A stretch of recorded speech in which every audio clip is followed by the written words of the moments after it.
अब देखिए जगत गुरु तत्वदर्शी संत रामपाल जी महाराज के मंगल प्रवचन। वो केवल इसी ब्रह्म को ही तत्व से जानता था, इस ब्रह्म को ही फाइनल मान रहा था कि ये पूर्ण परमात्मा है मार्कंडेय ऋषि, तो उसने वही सेटिंग थी।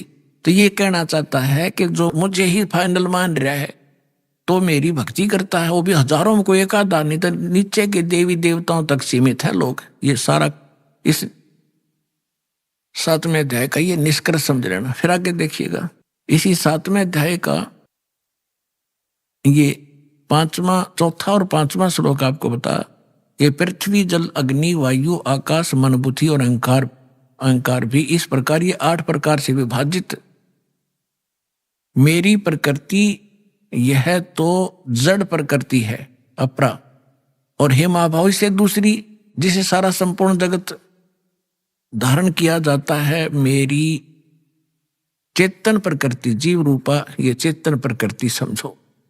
अब 6 में कहा है ऐसा समझकर संपूर्ण भूत सभी प्राणी इन दोनों प्रकृतियों से मैं संपूर्ण जगत का प्रभाव अर्थात प्रलय का कारण हूं, इनका जन्म और इस सब का मैं ही कारण हूं।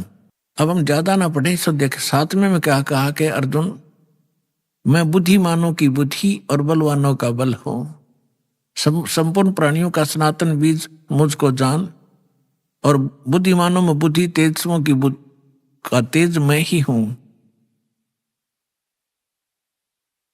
और 11वें में क्या कहा है कि हे भरत श्रेष्ठ मैं बलवानों का आसक्ति और कामना से रहित बल अर्थात सामर्थ्य हूं। कहने का भाव ये है कि बलवानों का बल और बुद्धिमानों की बुद्धि इनकी मेरे हाथ में है। जैसे महाभारत के अंदर अर्जुन को बल दे दिया, ना जाने कितनी हत्या कर डाली, और जब श्री कृष्ण जी का वध कर दिया एक शिकारी ने और सारे यादव लड़का मर गए कट के जमुना के किनारे पे, तो फिर अर्जुन सभी गोपियों को लेकर आ रहा था द्वारका की सभी स्त्रियों को कृष्ण जी के आदेश अनुसार। उसके पास वही धनुष था जो महाभारत में उसने करोड़ों जीव मार दिए थे, और रास्ते में भी लोनो पीटा, सारी कुछ औरतों को भी ले गए घसीट के, उनके गहने तोड़ ले गए, लूट ले गए। अर्जुन खड़ा खड़ा कांपा, उसका हाथ नहीं उठा। तो जब वो जा लिए, जब उसकी बुद्धि ने काम किया कि कृष्ण ने मुझे हमारे साथ सदा धोखा ही धोखा दिया, जब मुझसे नाश कराना था महाभारत में जब तो ताकत दे दी, ना जाने कितने जीव मार दिए मैंने कति उछल उछल के, और आज मैं खड़ा खड़ा पिट रहा हूं, मेरे हाथ भी ना उठते। तो यहां परमात्मा कहता है तुमने नंबर गलत मिला रखा है, तुम श्री कृष्ण को दोष दे रहे हो। श्री कृष्ण दोष ये नहीं था, इस बीमारी की जड़ ये काल है, ये करवा रहे। ये खुद कहता है बुद्धिमानों की बुद्धि और बलवानों का बल मैं हूं। श्री रामचंद्र जी की सीता उठी विष्णु जी की, अब उसने खुद नहीं मालूम सीता ने कौन उठा ले गया, बुद्धि ऑफ कर दी। जब पार्वती ने ये कहा शंकर जी से कि मैं इसकी परीक्षा लूंगी, आपको यो विष्णु जी है भगवान है, वह परीक्षा लेने आई सीता रूप बनाकर, जब उसकी बुद्धि ऑन कर दी काल ने और तुरंत पहचान दी कि तो आप तो दक्ष पुत्री माया हो, और अपनी पत्नी का पता नहीं कौन उठा ले गया। उसने तो हनुमान जैसे चारों तरफ घूम कर ढूंढ के लाए और उधर पार्वती पहचान ली। तो कहते बलवानों का बल और बुद्धिमानों की बुद्धि मैं ही हूं।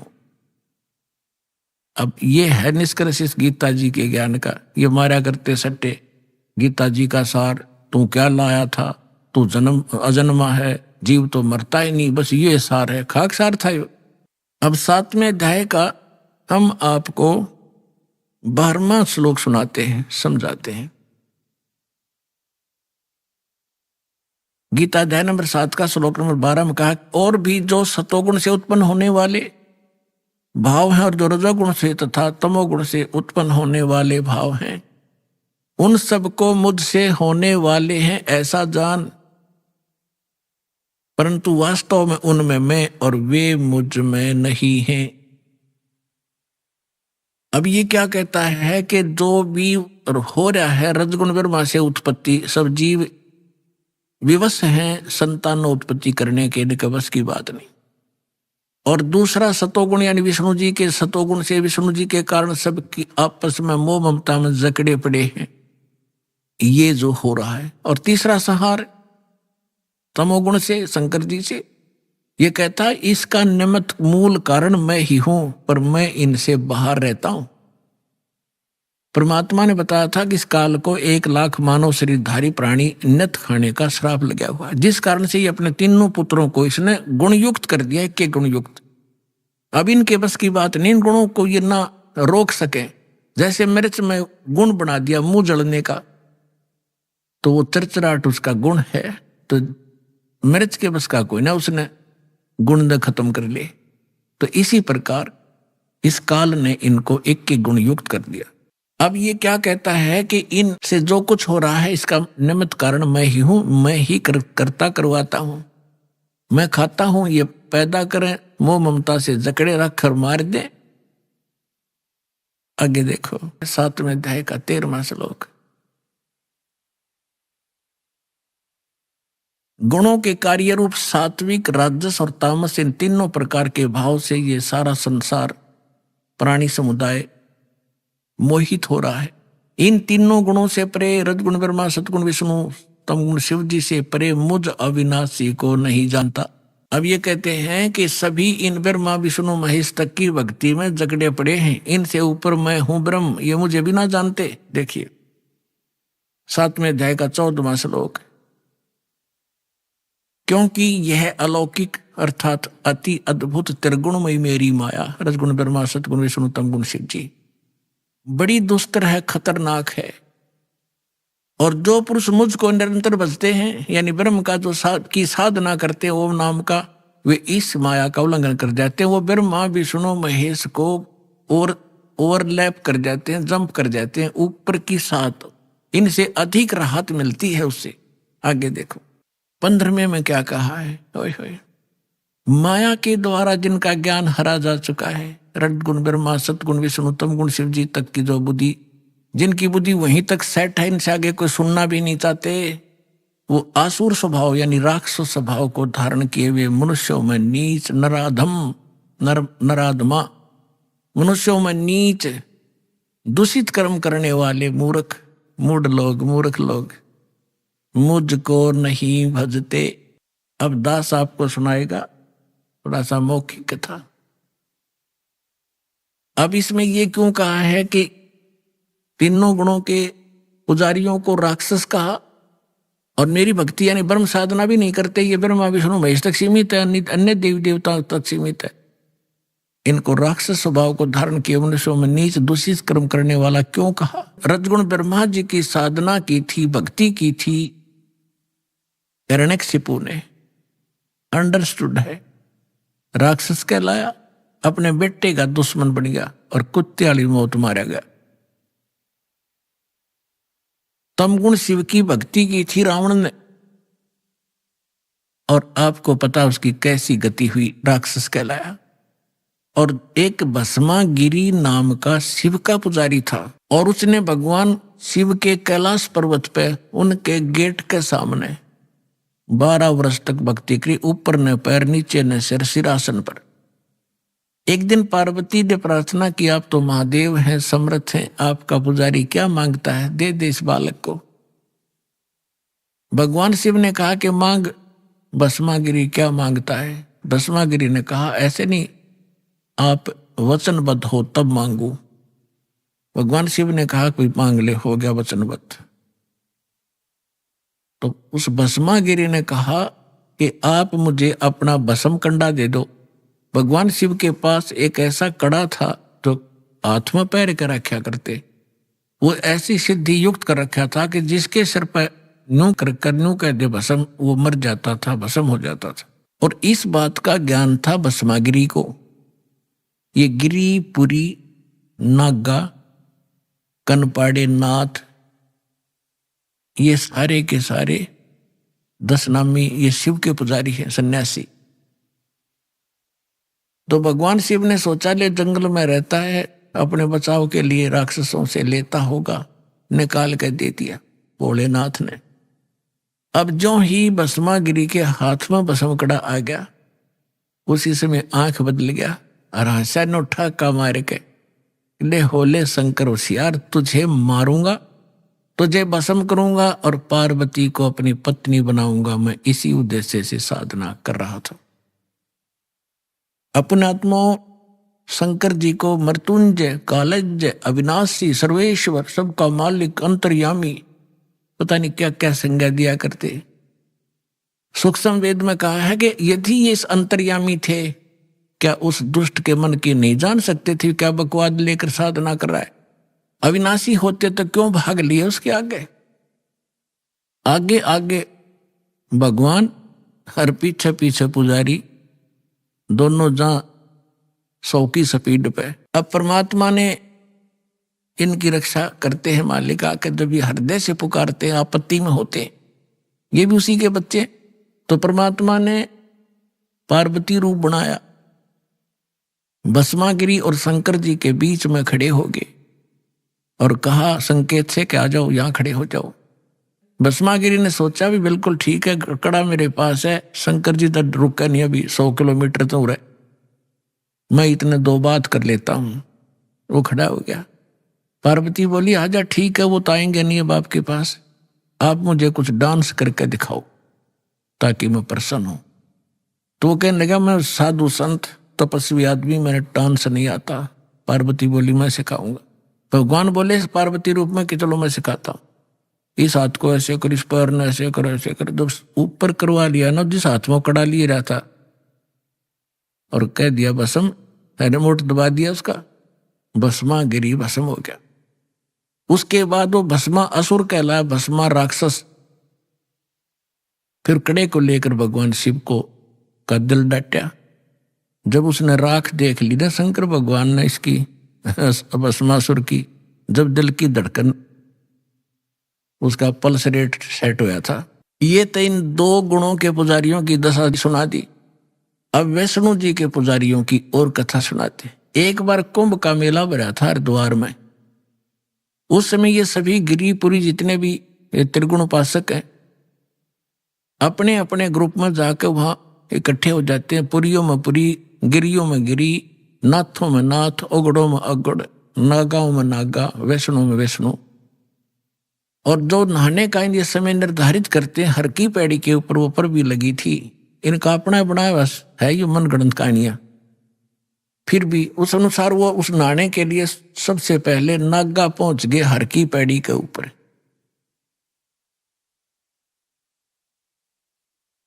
पीछे तागे वैष्णो, जो विष्णु जी के उपासक सतोगुण के। अब उन्होंने कहा कि नागाओ तुम बाद में स्नान करना, हम सर्वश्रेष्ठ हैं, हम भगवान विष्णु के उपासक हैं और हम पहले स्नान करेंगे, हम प्रथम स्नान करेंगे। नागाओं ने कहा कि नहीं, हम सर्वश्रेष्ठ हैं, हम त्यागी और बैरागी हैं, हम वस्त्र तक नहीं रखते, हम सर्वश्रेष्ठ हैं, हम सबसे पहले स्नान करेंगे। वैष्णो साधुओं ने कहा कि तुम पशु की तरह नंगे फिरते हो, टट्टी के हाथ भी ना धोते, शर्ट फरडो राख लपेट रखी, तुम काहे के शुद्ध हो, उत्तम हो, बाहर निकलो, हम प्रथम नहाएंगे। अब इतनी अकल थी लोगों में।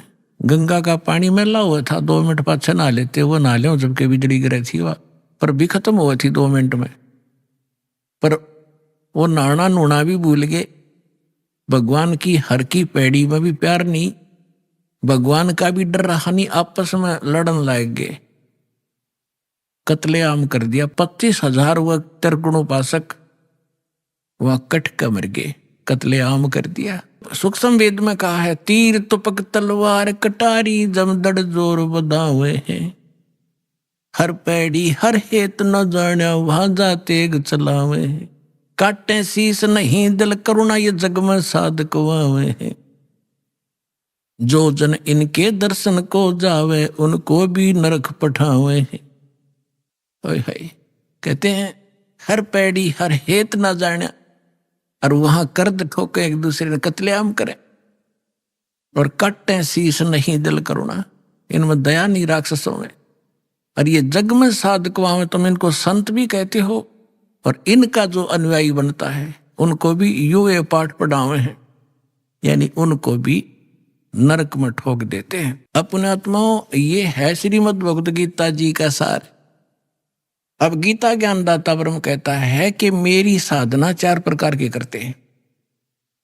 ये ब्रह्म कहता है, ब्रह्म की साधना भी 4 प्रकार के करते हैं, जिनमें अर्थार्थी, आर्त, जिज्ञासु और ज्ञानी। अर्थार्थी तो जो धन लाभ के लिए कोई अनुष्ठान करता तो वेद मंत्रों से ही करता, वो जय गणेश देवा माता धारी पार्वती ये इस तरह की आरती नहीं करता। वो व्यक्ति केवल वेदों के ही मंत्रों से अनुष्ठान करता, अपने धन लाभ के लिए, आर्त मानी संकट निवारण के लिए भी कोई साधना अनुष्ठान करता है, वेदों के मंत्रों से ही करता है। वो ब्रह्म, अपने आप को ब्रह्म का पुजारी कहता है, जो हवन हवन करते रहते हैं। और तीसरा जिज्ञासु। जिज्ञासु वो होता जो भगवान के लिए निकलता है, ज्ञान ग्रहण करता करता स्वयं वक्ता बन जाता है, वो भी अपना जीवन नाश कर लेता है। और चौथा बताया ज्ञानी। ज्ञानी उसको कहते हैं जिसको ये पता हुआ कि मनुष्य जीवन बार बार नहीं मिलेगा, और मनुष्य जीवन का मूल उद्देश्य केवल आत्म कल्याण कराना है, और जन्म मृत्यु जब तक नहीं समाप्त होगी, जरा मरण का रोग नहीं कटेगा, तो कोई फायदा नहीं इस जीवन का। उनको ये भी ज्ञान हो जाता है कि पूर्ण मोक्ष इन देवी देवताओं की पूजा से नहीं होगा, वो ज्ञानी कहलाते हैं। वो एक समर्थ शक्ति से ही, परमात्मा से, परमेश्वर से, परम अक्षर ब्रह्म से, पूर्ण परमात्मा से ही संभव है, इतना उनको ज्ञान हो जाता है। लेकिन ये ज्ञान तो हो गया, लेकिन उस रोग का नाश की दवाई उनके पास थी नहीं। ये तो उनको पता लग गया कि देवताओं से मोक्ष नहीं होगा, लेकिन होगा पूर्ण ब्रह्म से। उन्होंने गलती से आप निष्कर्ष करके यजुर्वेद अध्याय नंबर 40 के मंत्र 15 में देख लिया, ओम कर्तु समर कल्बे समर कर्तुम समर वायु अनिलम अथितम भस्मांतम शरीरम।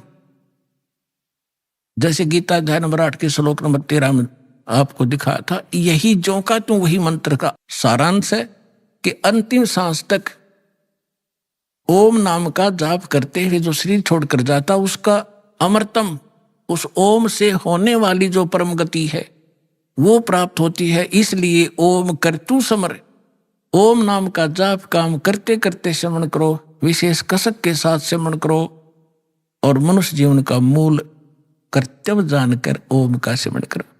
ये तो है ओम की जानकारी।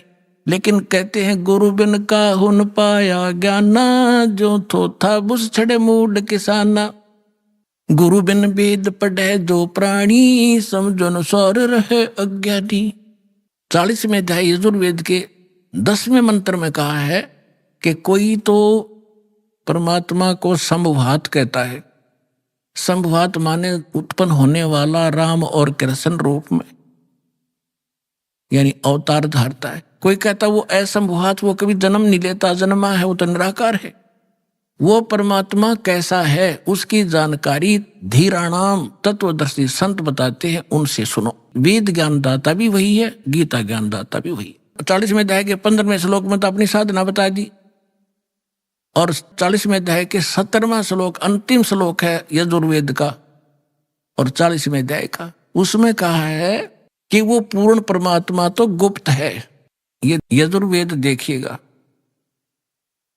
और ये अनुवाद भी देखो, कमाल की बात इस महर्षि दयानंद जी के द्वारा किया गया है।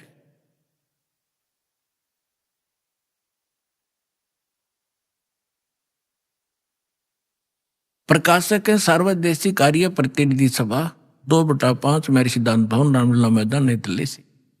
यजुर्वेद महर्षि दानंद ने इसका अनुवाद किया, और ये कहां से छपा यहां से देखिएगा। अब इसका हम अंतिम 40वां अध्याय है, इसका थोड़ा सा हिंट देंगे 10वें अध्याय का, 10वें श्लोक का। ये 44वां अध्याय माने 40वां अध्याय यजुर्वेद का, और यहां देखिएगा 10वां मंत्र है इसका। इसमें लिखा है, हे मनुष्यों, जैसे हम लोग धीराणाम माने मेधावी योगी विद्वान यानी तत्वदर्शी संतों से जो वचन सुनते हैं, जो वे लोग हमारे प्रति विचक्षण माने विस्तार पूर्वक कहते हैं, वे लोग संभवात संयोग जन्य असंभवात उत्पन्न नहीं होने, इसका अर्थ यह है आहु यात एवं कार्य का फल आहु माने कहते हैं उत्पन्न होने वाला, अन्नाथ यानी अन्य कुछ आहु माने कहते हैं। इस बात को तुम भी सुनो।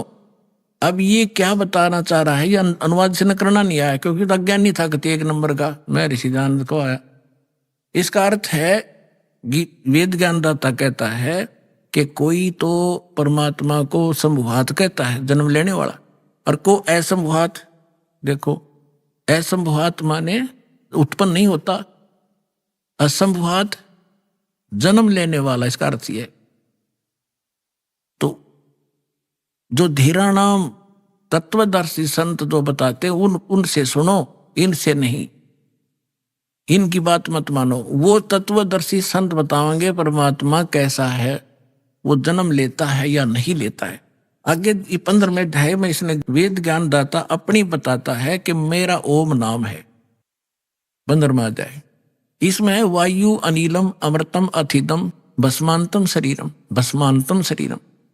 ओम करतो समर किलबे समर और करतुम समर।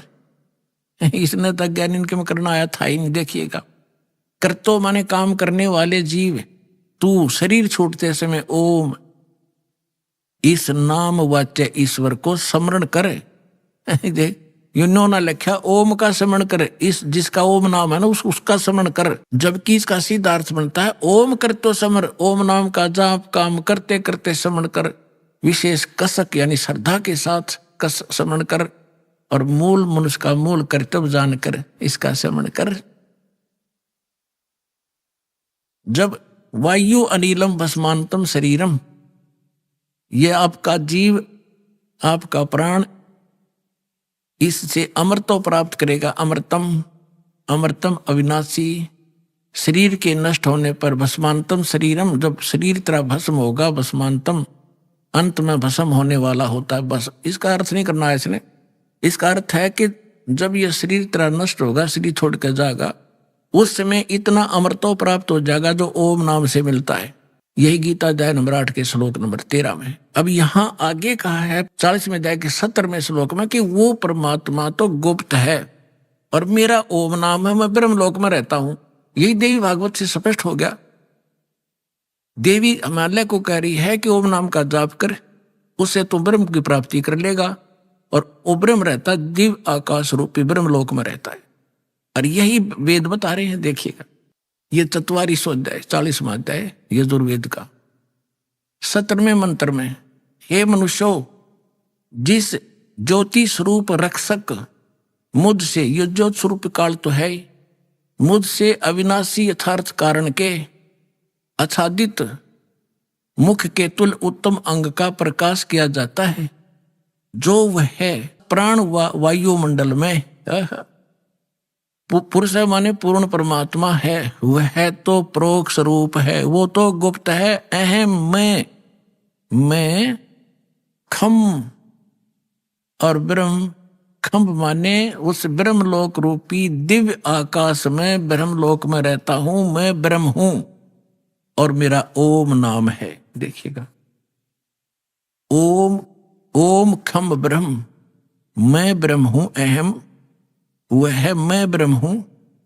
और मेरा ओम नाम है। मैं खम्भ माने आकाश में, ब्रह्मलोक रूपी दिव्य आकाश में रहता हूं। इसने तो अज्ञानी ने कुछ करना आया नहीं। अहम माने मैं आकाश के तुल्य व्यापक ब्रह्म, सबसे गुण क्रम और स्वरूप करके अधिक हूं। इन्होंने कहा मैं ब्रह्म हूं, ये कहना था। ओम ओम सबका रक्षक जो उसका ओम, ऐसा नाम जानो। ओम लिखना था उसका, ओम मेरा ओम नाम है। उसका क्या था, वो तो गुप्त बता दिया अपना। कह अहम माने मैं ब्रह्म हूं और ब्रह्मलोक रूपी दिव्य आकाश में रहता हूं। अब हो गया सिद्ध योग। अब जो ज्ञानी आत्मा थे वो उनके वेद समझ में न आए, उनकी यहाँ बुद्धि पर पत्थर पड़ गए कि गीता अध्याय नंबर 4 के श्लोक नंबर 32 और 34 में स्पष्ट कर दिया है कि इस ज्ञान से कोई अन्य ज्ञान है जो तत्व ज्ञान है। और वो उनको पाया नहीं, उन्होंने इसी को अंतिम मान लिया। 40वें अध्याय के 15वें श्लोक से ये मंत्र ऋषियों ने मान लिया उस पूर्ण परमात्मा का, जो परोक्ष है, गुप्त है। इनका समझ में नहीं आया। गुरु बिन वेद पढ़े जो प्राणी, समझो न सौर रहे अज्ञानी। ये अज्ञानी थे। अब यहाँ गीता ज्ञानदाता 10 इन अनाड़ियों से, अज्ञानियों से पूछा जाता है, प्रश्न करते हैं मीडिया वाले कि 7वें अध्याय के 18वें श्लोक में गीता ज्ञानदाता अपनी गति को अनुत्तम क्यों कहता है? यानी ओम नाम से जो परम गति होती है, ब्रह्म लोक प्राप्ति होती है, ब्रह्म लोक ये ब्रह्म का मंत्र है ओम नाम, तो कहते हैं इसको अनुत्तम क्यों कहा है? अन्यों कहें अनुत्तम का अर्थ बदल दिया ना अज्ञानियों ने। देखो, गुड माने अच्छा और बैड माने बुरा, और कोई बैड का अर्थ न कहे सबसे अच्छा, बुद्धि भ्रष्ट व्यक्ति होता है वो। अनुत्तम माने अश्रेष्ठ, उत्तम माने श्रेष्ठ, गुड। और यहां अनुत्तम का अर्थ कहते जिससे उत्तम कोई और ना हो, हमारा शर ना हो। ऐसे अनाड़ी हमारे गुरु मिले हमारे को। तो इसका अर्थ ये था कि गीता ज्ञानदाता कह रहा है कि मेरी साधना 4 प्रकार के करते हैं। 3 तो रिजेक्ट कर दिए, अर्थ, अर्थार्थी और जिज्ञासु। और चौथे जो ज्ञानी हैं ये मुझे बहुत अच्छे लगते हैं, क्योंकि देवी देवताओं की घंटी नहीं पीटते, ये ब्रह्म साधना करते हैं। और इनको मैं अच्छा लगता हूं क्योंकि इन्होंने मुझे अंतिम मान लिया। ये मुझे प्रिय है, इनको मैं प्रिय हूं। लेकिन इनको तत्वदर्शी संत ना मिलने से ये ज्ञानी आत्मा है तो अच्छी आत्मा, उद्धार है, समर्पित है। शरीर भी इन्होंने समर्पित कर दिया, परवाह नहीं की, चाहे मर जाए बेशक, नष्ट हो जाए शरीर, में भगवान मिलना चाहिए। लेकिन ये मेरे वाली अनुत्तम गति में ही श्रेष्ठ आश्रित रहे, इनको तत्वदर्शी संत नहीं मिले। अब आपके रूबरू करता है श्लोक देखिएगा। श्रीमद् भगवत गीता, गीता प्रेस गोरखपुर से प्रकाशित, जयदाल गोविंद का इसके अनुवादक है, जिसका अनुवाद दास आपको दिखाने जा रहा है। 7वें अध्याय का अब 16वां श्लोक। हे भरतवंशियों में श्रेष्ठ अर्जुन, उत्तम कर्म करने वाले अर्थार्थी, अर्थ, जिज्ञासु और ज्ञानी 4 प्रकार के भगत जन मुझको भजते हैं। 17वें में कहा कि उनमें नित्य मुझ में एक ही भाव से स्थित, अनन्य भाव, अनन्य प्रेम भक्ति, एक भक्ति, ज्ञानी भक्त ये होना चाहिए, अति उत्तम है। ये मुझे अच्छे लगते हैं क्योंकि मुझको तत्व से जानने वाले ज्ञानी को मैं अत्यंत प्रिय हूं और वह ज्ञानी मुझे प्रिय है। ठीक है। अब 18वें में कहा है, उद्धारा सर्वे एव ते ज्ञानी तु आत्मा एव मे मतम। मेरे विचार में ये सभी ज्ञानी आत्मा हैं तो उद्धार यानी समर्पित हैं, अच्छी आत्माएं हैं। आस्थित से ही युक्त आत्मा माम एवं अनुत्तमाम गतिम। ये सभी युक्त आत्मा, भगवान में लीन आत्माएं आस्थित हैं। वह भगवान में लगी हुई आत्मा, वो भगवान समझ कर मुझे भज रही है, वो मेरे वाली अनुत्तमाम अति घटिया गति में श्रेष्ठ है। अभी आपने सुने संत रामपाल जी महाराज के मंगल प्रवचन।